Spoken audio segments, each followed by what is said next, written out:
Please just let me know.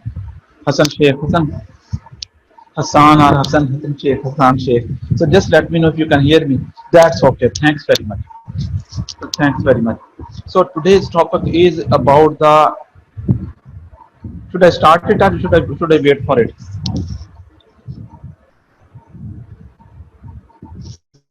I know you have just finished the lecture. Professor is going uh, out of the building at the moment. So do you want to start it or you can take a few minutes? Just write it down over there. Abu Bakr, thanks very much. Okay, so we'll start the lecture.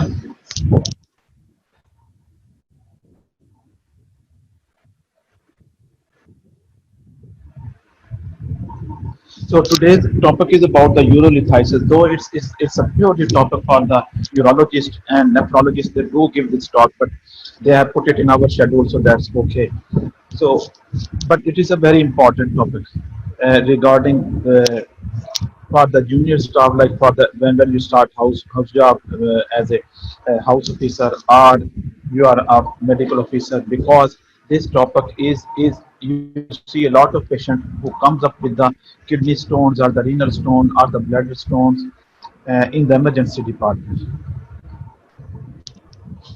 So what sort of what are the causes and what is the incidence of urolithiasis?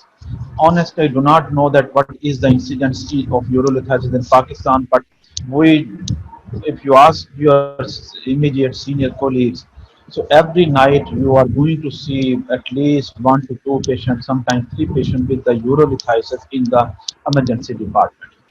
So the kidney stones, they are either involving the kidneys or the ureteric or the bladder as well.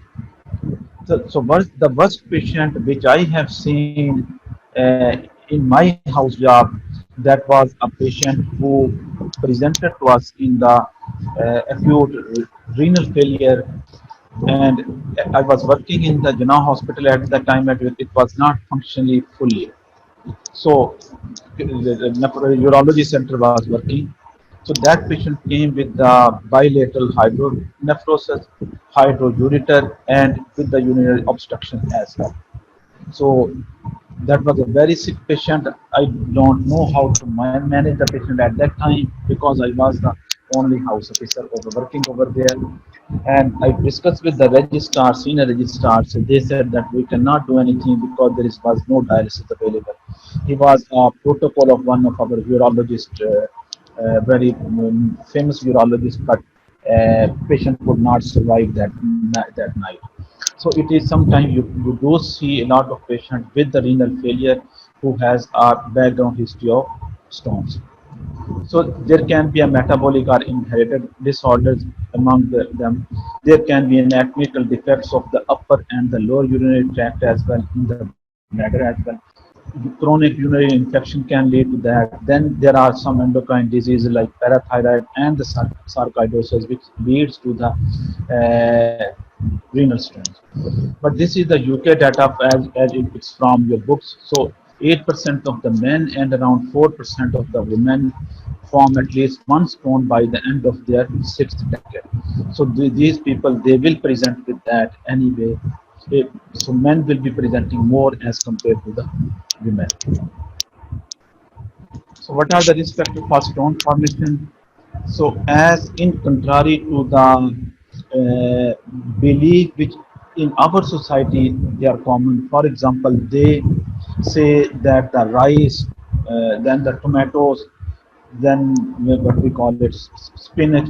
So all these, they are causing renal stones, lentils, like the dal. So they think that these are caused by them. But if we look at the evidence, so it is more common to eat more fish, more poultry, and eat more meat as compared to who are on the strict vegetarian diet. So the animal protein, it is more, it is causing a lot more renal stone as compared to the vegetarian diet. Also, the people who has a high intake of refined sugars instead of the raw sugar, and all those people who are using high salt intake, so which also increases the renal stone. So who has an inadequate intake of calcium? As you know that there are the calcium stones as well, so people they try to take less calcium thinking that they will be causing the kidney stones. So all, and another risk factor is a low fluid intake with or without high ambient temperature. So ambient temperature doesn't matter, but if you take a low fluid intake, even in the colder weather, so there are more chances that you are going to get the kidney stones. So a low fluid intake, why does it cause this kidney stone? The reason is that it causes the increased concentration of the stone forming salts and the acids in the urine,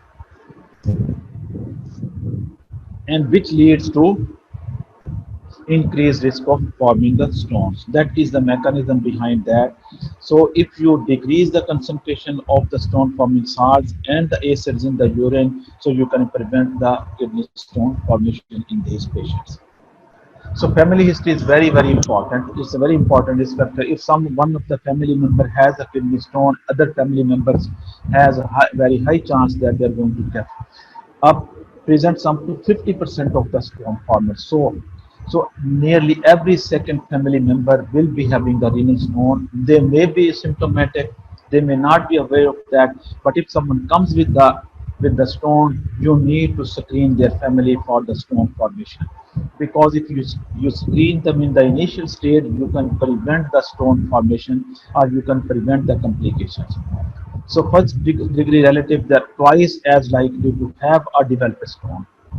And people who have other systemic diseases, for example, diabetes mellitus, high blood pressure, chronic kidney disease, cardiovascular disease, sarcoidosis, parathyroid disorder, autoimmune diseases, all those they can have a high chance of that.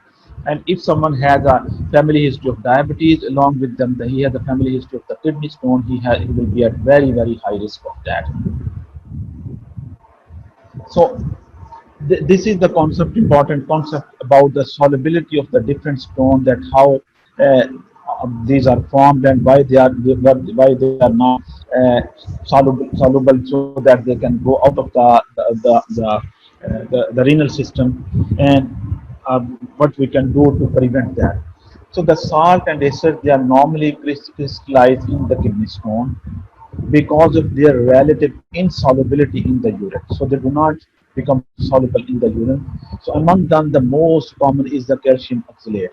So that is the most insoluble compound or art particle which leads to the urinary tract stone. Once a calcium oxalate stone is trapped in the urinary tract, it's nearly almost impossible for it to redissolve. So you will have to take it out of that. It does not depend upon the urinary pH as well. So calcium oxalate stone, if they are there, so that will be most resistant.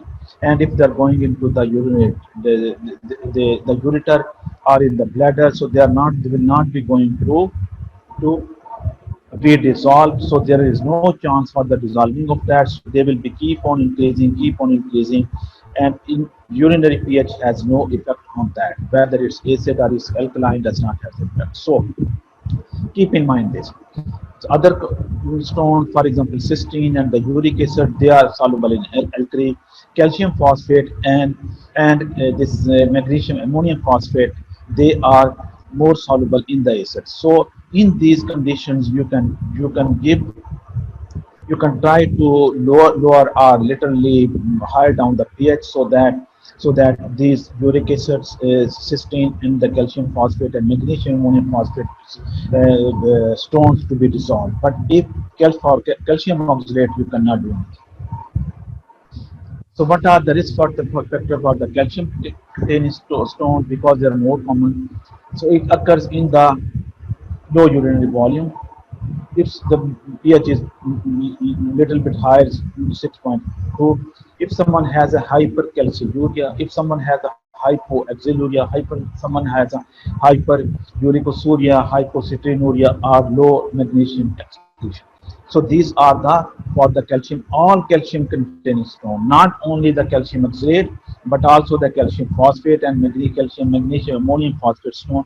So this is not for the calcium oxalate stone, it is all those. So these are the risk factors where there is a more calcium oxalate and the citrine and magnesium, less magnesium in that. So what is the normal range of urine excretion of these important stone constituents and the stone factors? So if normally 24-hour excretion is, okay, for the calcium is 2.5 to 8 in men and 2.2 to 6 millimole in the women. Oxalate is 0.15 to 0.45. Uric acid is 2.5 to 5.5 millimole in men and 1.5 to 5 in women. So therefore, uric acid normally it's more common in men because it's they have more the higher uric acid level, and so the excretion of the uric acid will be more as well as compared to the men. So similarly for the citrate, cysteine. So these all these you need to know the concentration when you will be investigating, or you want to investigate the asymptomatic person or the family person, that if someone has a stone and you keep on looking at the to diagnose these patients, so you will do ask them to check the urinary calcium, urinary oxalate, uric acid, citrate or cysteine. So this is the slide which I copied it from one of the book chapter. So there are urinary factors for forming different types of stone and their effect on the parameters of the crystallization. So there are some sort of rare stones. Among them is the when someone has an increased xanthine, someone has a two a dihydrox adenine, then silica, then indinabate, that is a antiviral drug. So it increases the supersaturation of the element stone constituents. So that causes the renal stone. If someone has the cystine stone, so there will be increased cysteine in the urine, and that will cause the increased cysteine supersaturation. For the uric acid stone, there will be a low pH, there will be high uric acid, and there will be low volume. So again, in this, it's a dehydration which is causing the hyperuricemia and which is causing the renal stone. So it causes the uric acid again supersaturation in the renal tubules over that will give. Then the infection there it will be occur when there will be very high pH, not low pH, and then there will be more ammonium ion and there will be more glucose substances. So what they occur, they causes increased magnesium ammonium phosphate and calcium phosphate supersaturation. There will be algomigration of the crystals, so crystallized formation will be there. There will be deposition of that. So if you look at that, a renal stone, infected stone, someone may get the stone from the infection, and stone can cause infection. It's a dual way traffic. It's not a one way traffic. So both are the stones are the risk factor. Infection is the risk factor. So for the calcium stone, again, it is the decreased volume which is the culprit. In increase oxalate, increase calcium, increase pH, citrate, magnesium. So if someone has all of these uric acid, high uric acid, someone has a low citrate, low magnesium, and high calcium and high oxalate, all they will lead to the calcium stone, and they cause increased calcium oxalate or calcium phosphate saturation.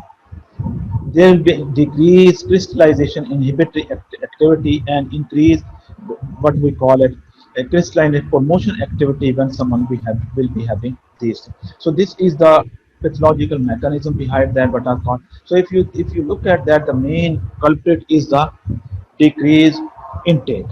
So that is the main reason for the stone formation. So what are the signs and symptoms of that? So most of the time, what we do, the people they have a asymptomatic stone and are detected incidentally on when you do a plain X-ray, you do ultrasound, or you do a CT scan requested for another reason, like someone presents with the intense pain in the abdomen, and they are going to do the ultrasound due to some gynecological problem. So in those situations, you do the scan and you find out that there are the stone in that. But patient can present with the intense pain that is typical in the lumbar area, localizing at the renal or the ureteric area. That is called the ureteric colic. So they can present with the back pain, or they can present with the abdominal pain. Plus, they can present with the visible or non-visible hematuria.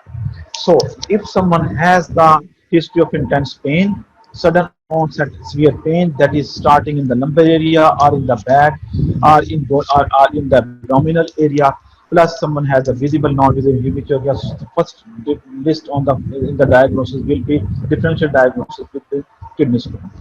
Classical renal or ureterocolic pain rises to a crescendo, causing the patient to width around, unable to find a comfortable position. It will be very, very difficult for him to sit at home. So anyone who gets the kidney pain due to the kidney stone, whether ureteric, whether renal stone, so he will not be able to stay at home. He will have to come with that. And the classical presentation is when the pain radiates to the groin and to the genital region, starting in the lumbar area and depending on the location of the stone, and may be accompanied by the nausea and vomiting. So when someone has the sudden onset severe lumbar pain, then radiating to the groin or the genital region and associated with nausea and vomiting, you should have a suspicion of kidney stone in those patients. These were these were the patients who were having what we call it simple kidney stone, but they were not obstructing. So there are another condition where there will be a obstructing stone, typically present with the sudden onset of acute groin pain, often at night, when the urine is maximally concentrated. So if in the midnight, if someone comes with that, you need to ask him about the urine output. Okay, if his urine output is adequate, then he may have, may not have, because it can be on the one side or it can be on the both side. If someone has a bilateral kidney stone, or if someone has a big stone in the bladder, he will be having a what we call it obstructive type stone, where there will be hydroureter, hydronephrosis, and there will be residual this urine in the bladder. And in those patients, that is the emergency situation. You need to admit those patients. You cannot send those patients home because they can develop a renal impairment secondary to bad pressure. So how will you investigate these patients? So the first investigation will be a urinalysis by the dipstick in the patient with the renal colic from a stone. It shows the presence of blood and the protein in the urine, and then there will be a positive leukocytes. So normally, whenever you see the report for the urine dipstick, or where what is called in Pakistan urine complete examination, it's the same both of them. So for that, what you look for, whether there is presence of blood, is there any presence of protein, is there any presence of leukocyte. If there is a leukocyte present in that, does not mean that this patient will be having the infection, because these leukocytes can occur in the absence of infection.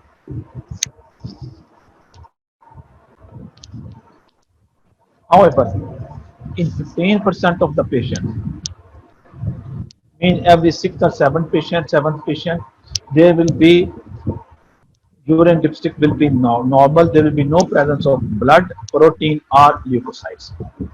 But and so the negative urinalysis cannot exclude a stone.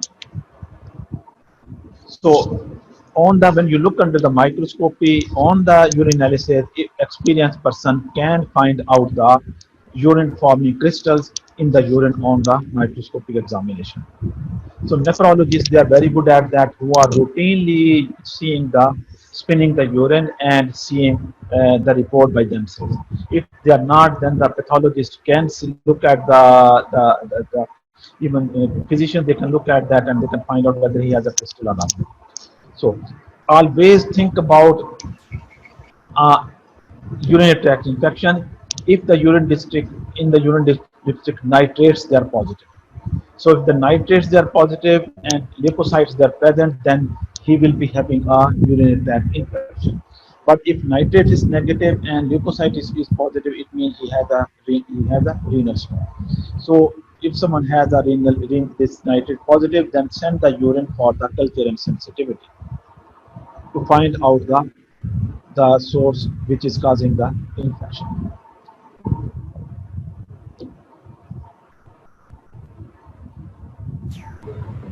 So what are the other imaging which can you? It is the kidney, ureter, bladder X-ray.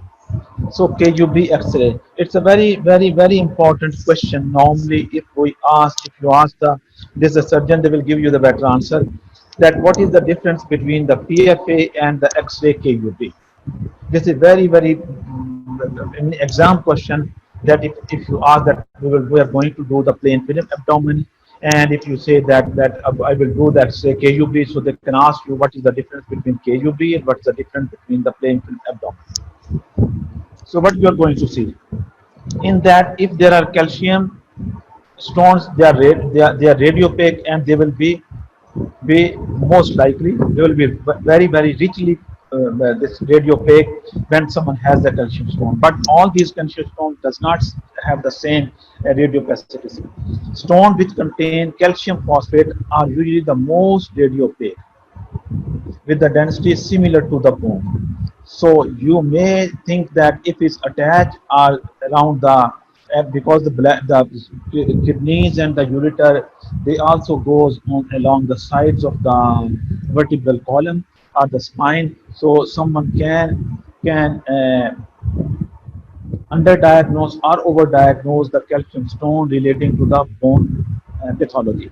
So if someone has a very radiopaque opacity on a plain film abdomen, so this patient probably will going to have the calcium phosphate stone.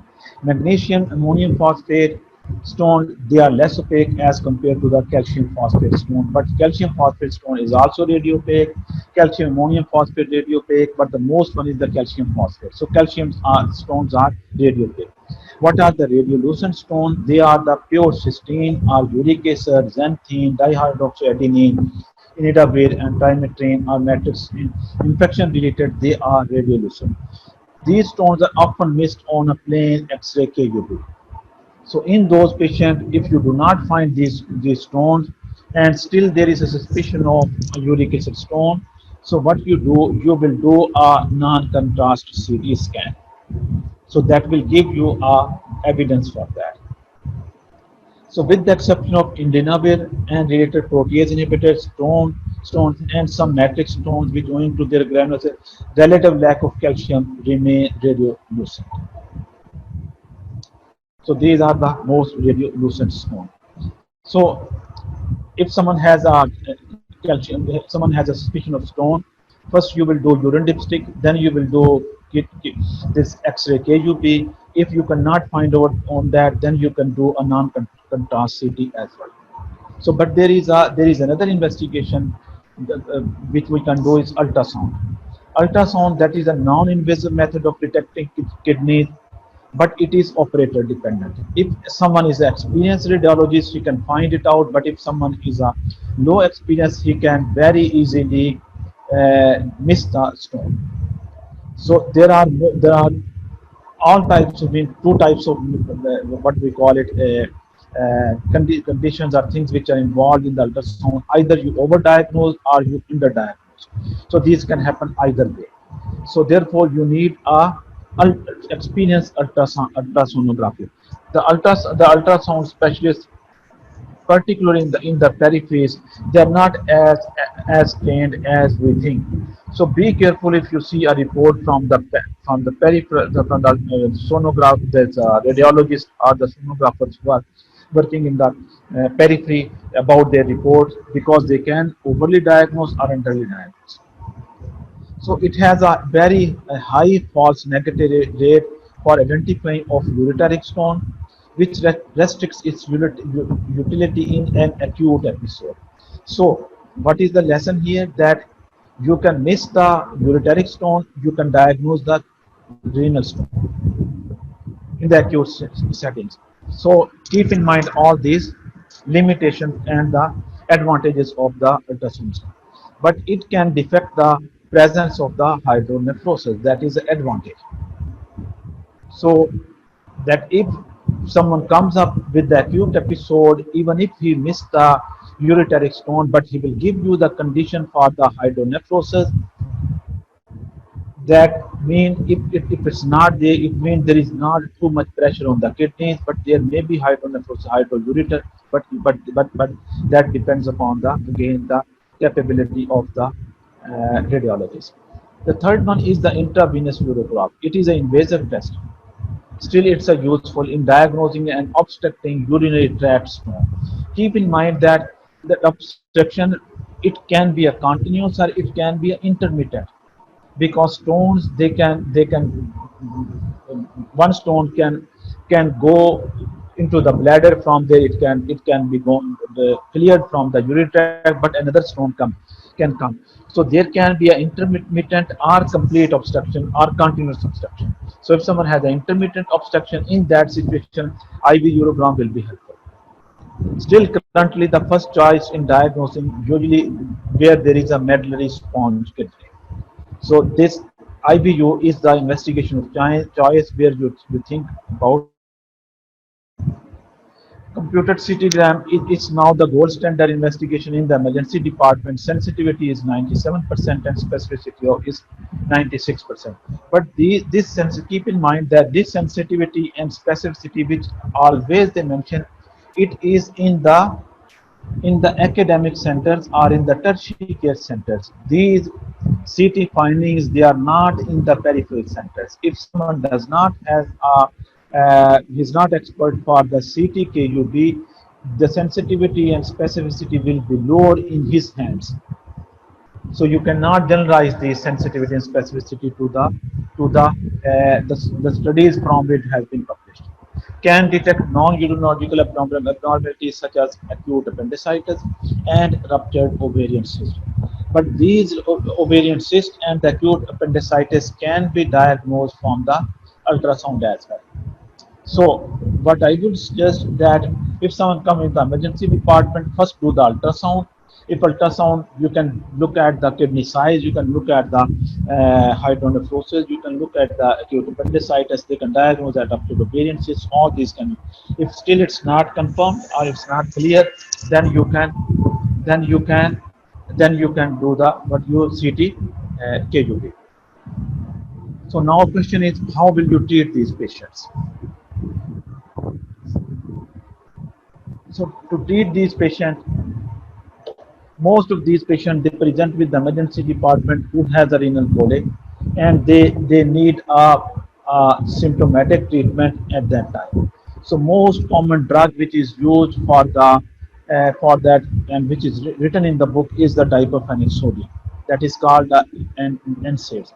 It is given intramuscularly or it is given in the suppository form, and it is safe and effective as well. So, but what is the most common drug used in Avicenna for pain in renal stone and other pain is the toradol. When I came here, and everyone nearly still they are using toradol. Like I say that this is the drug of choice for the doctors. I discussed with a lot of other of my friends who are working in different hospitals, that I asked them that why do you use this drug. Initially I thought that it's a tramadol, it's a opiate analgesia, but then I came to know that it is an anti-inflammatory. So like the diphen, but it's not written in the books. It is more commonly given here, but here the experience of the urologist and physician, general surgeon is that it is a very good analgesic, as more so as compared to diclofenac. So you can try to give that, but keep in mind that anti-inflammatory has a side effect significantly in patient who has a renal stone. Why? Question is why? The reason is, as I told you, that the renal stone patient, they are taking people they are taking less intake.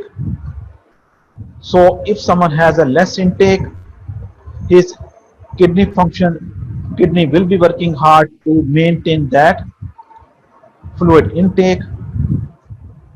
And in those situations, if you give anti-inflammatory, there is a higher chance of developing the acute renal failure. So always hydrate the patient, or if you have given the NSAIDs, then hydrate the patient. Once the pain is relieved, then hydrate the patient, and make sure explain to the patient that if you are taking these anti-inflammatories, you need to take more fluid along with that. because anti-inflammatory they also retain the fluid as well. So if someone has a cardiovascular disease, someone has diabetes mellitus, in those patients where normally we try to avoid the to give the anti-inflammatory drugs, particularly NSAID, in those patients we need to tell them that be careful about your fluid intake, because if you have a risk factor already for, like, for example, diabetes mellitus, cardiac failure, on top of that you get renal impairment, this renal stone, you get a low intake, and we will give anti-inflammatory, so their renal failure can far more be worsened. So that is a side effect, be careful about that.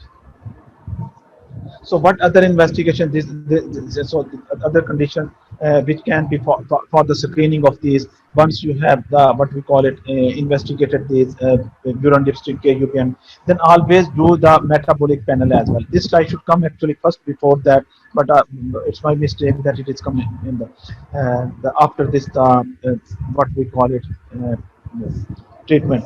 So for that you will do the metabolic screen. In that you will look for the HbA1c, maintain his blood sugar, check his blood pressure, do his urine serum uric acid level. Then also check the parathyroid hormone and the serum ACE level for the Crohn's, the sarcoidosis as well. And again, what you can do it, you will do the stone analysis. It is a quantitative.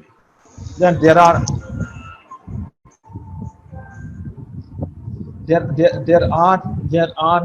nowadays center in Punjab history where they do the stone analysis, so you can find it out uh, uh, what is the stone constituency, and what should we do for that. So they will find out whether it's a calcium oxalate, calcium phosphate. In the blood, what you will do urea, creatinine, sodium, potassium, bicarbonate, albumin, calcium, magnesium, phosphate, alkaline, parathyroid hormone, and vitamin D level. Then oxalate check it.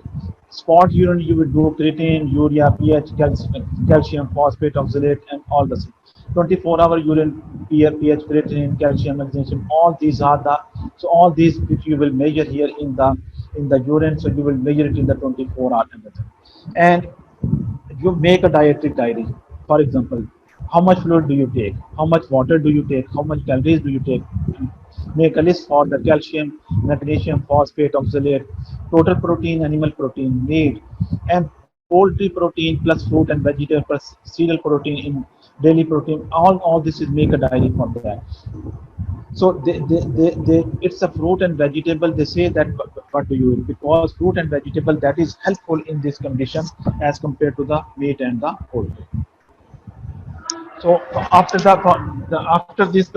if someone once you relieve the pain in acute setting, then you do the ultrasound or CT-KUB, find out the stone, what is the size of the stone, because either those patients, if someone has the multiple stones, someone has a stone, depending upon the size, you will plan a treatment for that, and that is called the extracorporeal shock wave lithotripsy. This is commonly called the lithotripsy.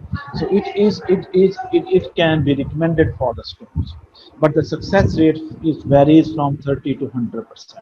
So there is a huge variation. That some minimum one third of the patient will get better, and on the other side, if someone has fit in the criteria, 100% can be relieved with that. And but it takes several weeks to know whether ESWL is helpful or not. So it is not a short term beneficial. It gives you a long term treatment effect. But to find out the treatment, you will have to do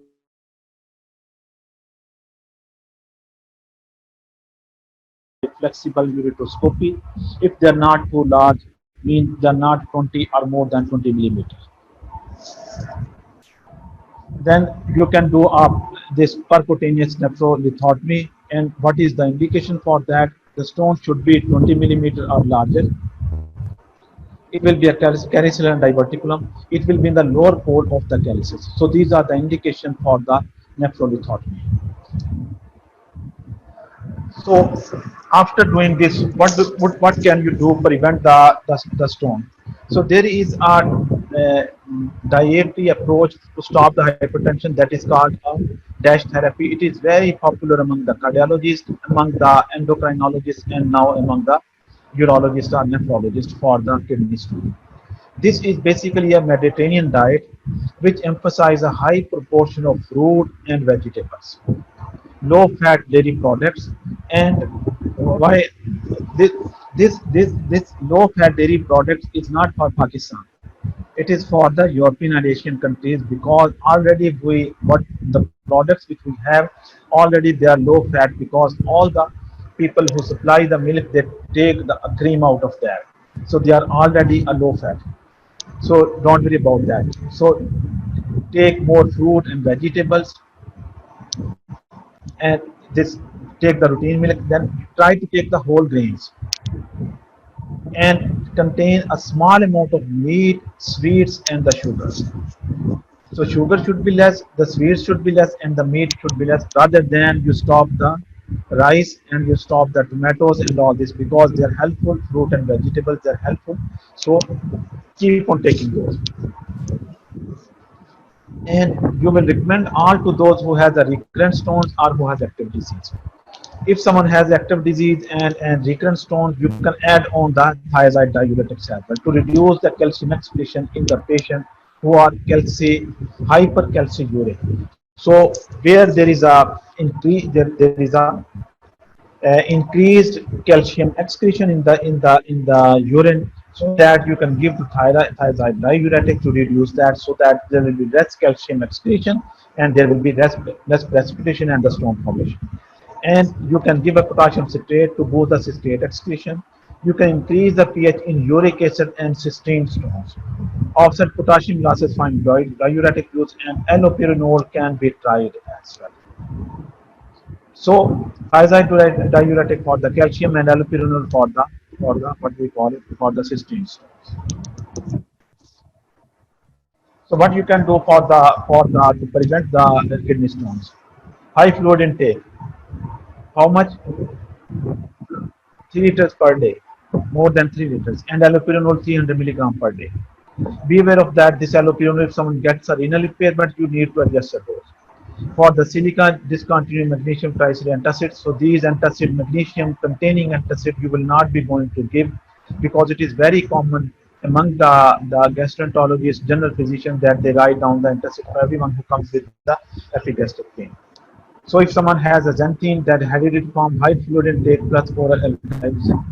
For the cysteine, for the high fluid intake, uric acid high fluid intake, then infection someone gets high fluid intake, DHM, so cranberry juice. So the key message for that is that you will increase the fluid intake, and among them the most advantage one is the plain water, not the sugary drinks, not the coke, these juices which you take it.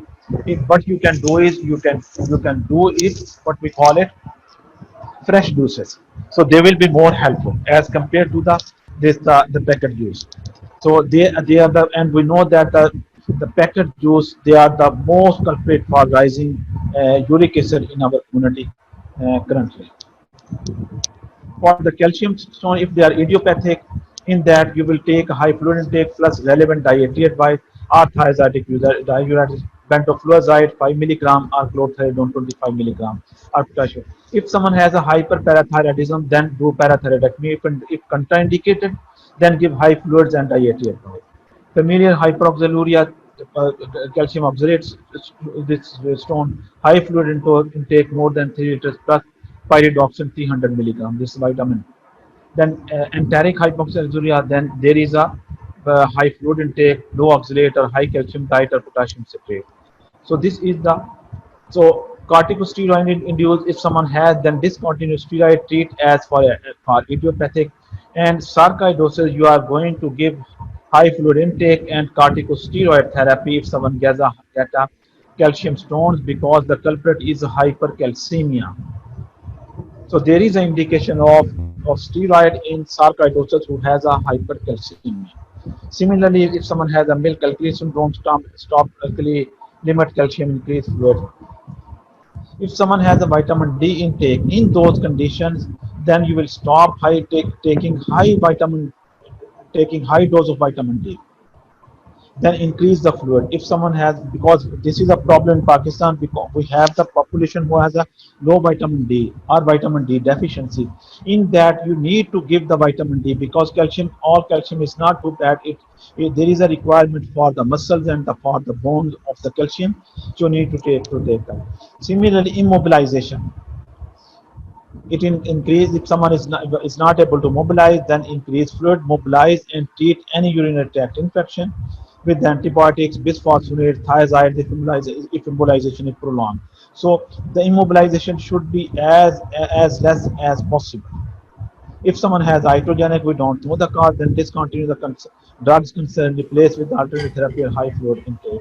So that's, I think Aida. that's all. If you have any questions, you can ask.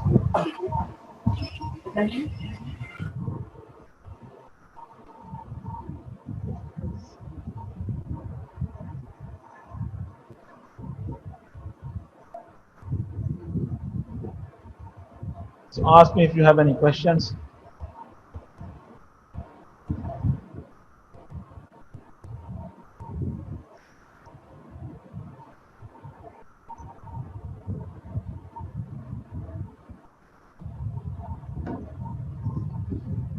Any questions so far?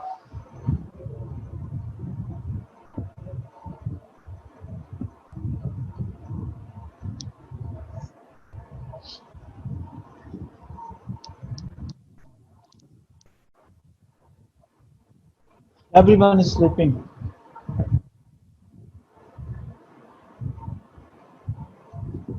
Very good. That so. What is the best technique for diagnosis of any kind of kidney stone? Very good question. It's a general first of all. To diagnose any condition in the medicine, in surgery, in gynecology, the best skill is the history.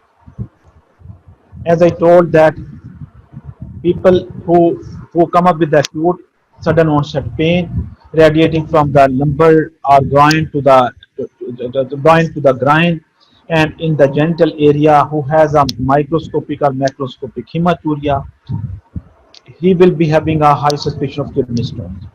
But if you cannot diagnose it on the, because the clue in the history is that it is most of the time it is a sudden onset very severe pain radiating from the line to the groin. One thing, it may be associated with nausea and vomiting, but there will be no other signs of, like he will not be having fever. He may develop hypotension, but not so. His vitals will be stable. Abdomen can be soft.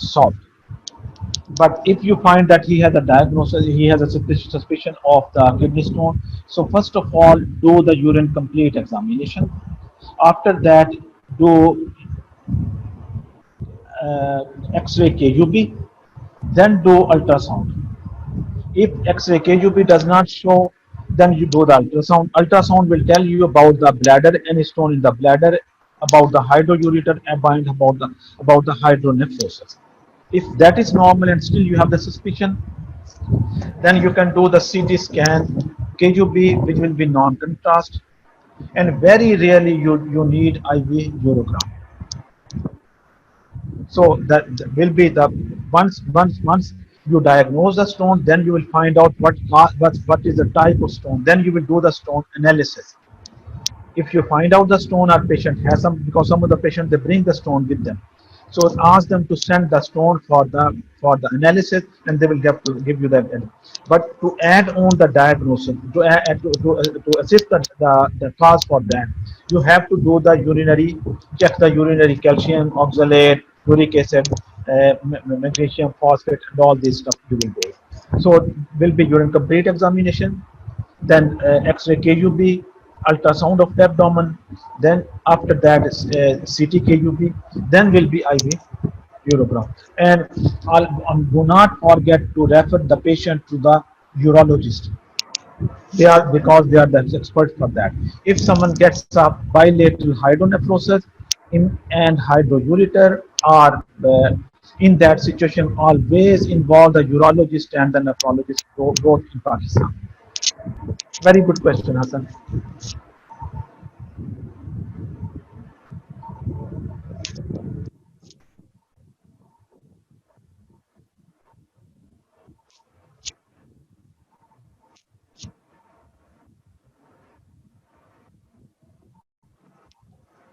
So, what is the difference between contrast and non-contrast CT? Why non-contrast CT is preferred in some cases over contrast? Mirza Imtiaz, Myra, I'm sorry, Myra Imtiaz, very good question. Contrast, normally contrast, they are given when you want to get a detailed information. For example, you do a contrast for the brain, you do a contrast for the abdomen, or then the information which it depends upon what sort of information you want to get.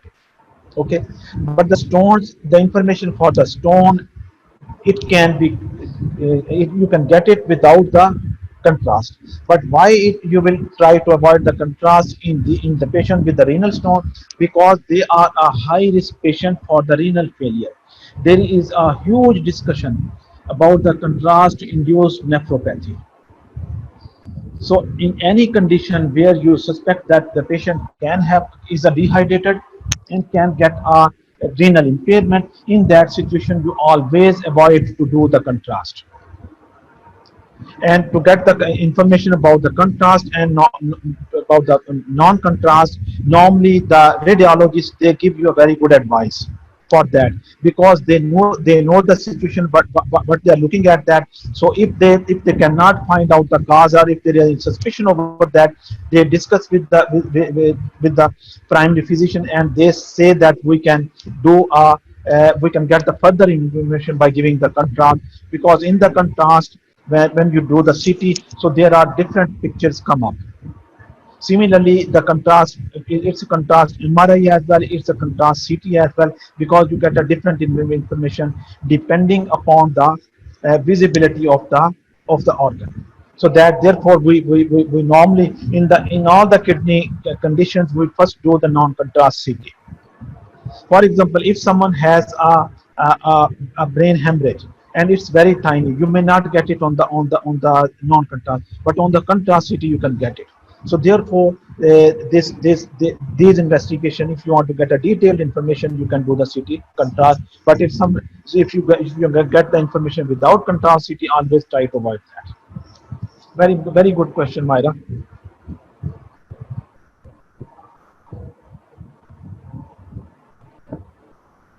Very good question. Kidney, how to differentiate between kidney stone and urinary gluten? First of all, if someone has a UTI, in the UTI, urinary tract infection without the stone, if someone present with UTI without the stone, he will be having a fever, he may have a tachycardia, he may have a abdominal pain, he may have a burning micturition, he may have a hematuria. So predominantly there will be and it will be gradual onset. It will not be sudden onset.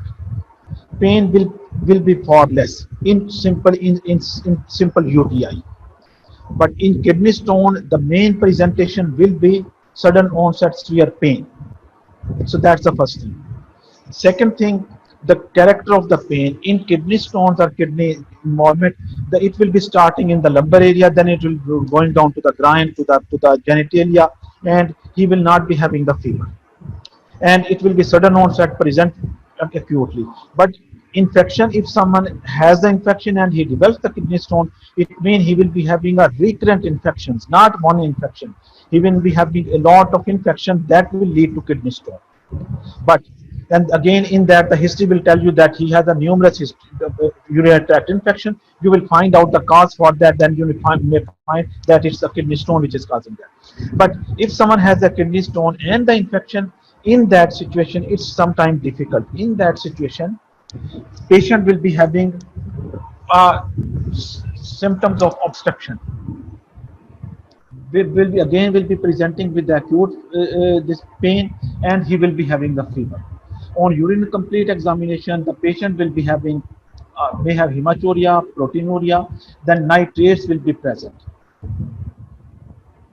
Okay, leukocytes can be with or without, but nitrates will not be present in the stone, but it will be present in the UTI.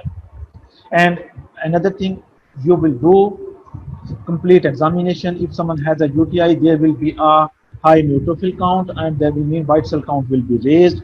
Inflammatory marker CRP will be raised, ESR will be raised, and so these are the clue. And in that situation, you will send the Start the patient on, relieve his pain, give antibiotics, send the urine for complete examination, and for the culture and sensitivity as well. Very good question.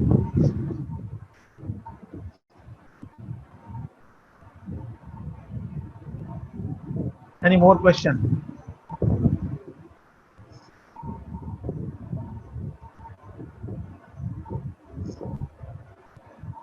No. So you don't have any question now. Very good.